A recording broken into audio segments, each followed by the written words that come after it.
This will be a very strange video for some people and a very normal expected video for other people. It's about a 100% expected chemical reaction to do with electricity that didn't happen. What I've decided to do was go into the woods and collect some twigs, branches, maybe from pine like this one, also from a maple like this one. That's a dead branch there. And then from other trees where I wasn't too sure perhaps what they were, so I used Google Lens to find out. I also was able to see how hard the woods were, and that was going to be a factor in the experiments. And the whole idea was to use them as electrodes in battery cell experiments. Wood hardness, the length of time they would last, reaction times, lots of things I was going to put in a large table at the end of the video. I'm sure some of you know where this is going now, but this next part, oh, that just blew my mind. Because it was either supposed to confirm or at least challenge the thinking that a harder wood, like oak, would do better electrically as an electrode than a softer, less dense wood like bamboo. And it left me feeling like the dense one.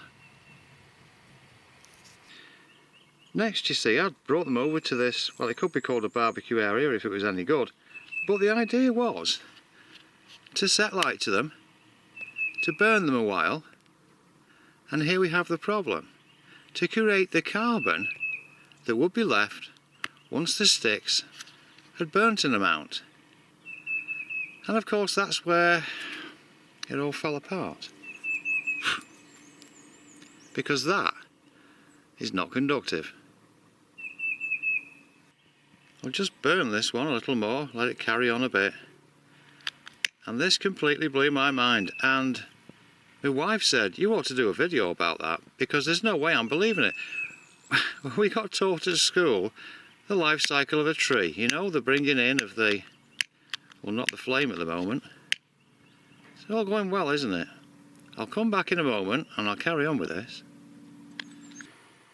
Right, so now that I've burnt it some more, you can see what the original idea was going to be.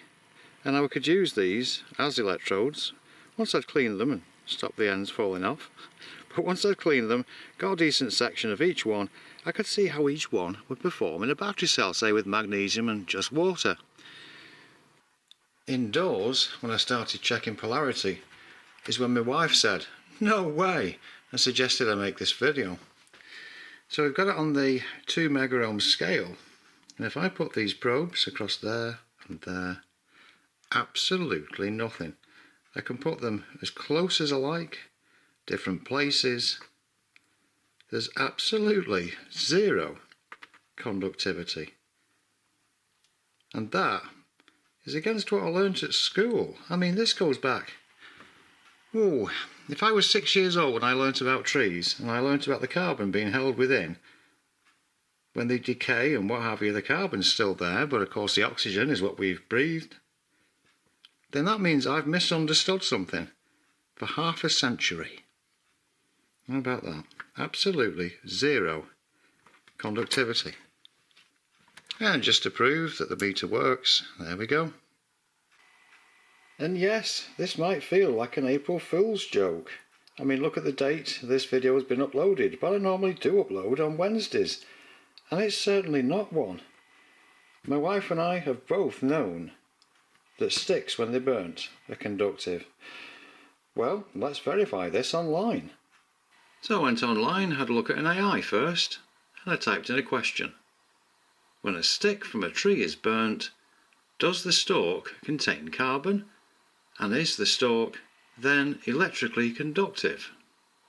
To which it came out with something quite interesting. Yes, wood stalks are made mostly of carbon containing organic molecules, so after burning they contain carbon as char ash. Conductivity depends on how completely and in what form the carbon is present. The summary being, so a burnt stick, charred but not fully reduced to ash, will usually be more electrically conductive than the original dry stalk, though still far less conductive than metals. I did get quite a good answer from a website where the question was, why does charcoal burn even though it is wood cinders? And the answer, this is because charcoal is not wood cinders but is made from burning wood slowly in an oven with little air, turning it into carbon. Wood is made of fibre, cellulose and minerals, metals. When wood is burned, oxygen and other elements in the air, mainly carbon, hydrogen and oxygen, react to form carbon dioxide that is released into the atmosphere, while the minerals turn into ashes. However, when wood is burned in an oven with the flow of air stopped, oxygen inside is soon used up and is not enough to oxidize the carbon in the wood. Thus, the carbon is left to turn into charcoal. This is why when charcoal is burned, only carbon dioxide is released and there is neither smoke nor smell. So of course, there's a bit of an answer. Right, well, it did say that if the wood is wet, then it becomes more conductive. Well, I would expect something wet to be conductive slightly anyway because of the water, but if I dip that in there and then we have a look and we see whether it's conductive on the same 2 megaohm scale, what do we get now that it is wet? And the answer is still nothing. I can move that around again, different places. I mean, let's even spin this around. It's all definitely been burnt at the end here. Oh, and we nearly got a reading.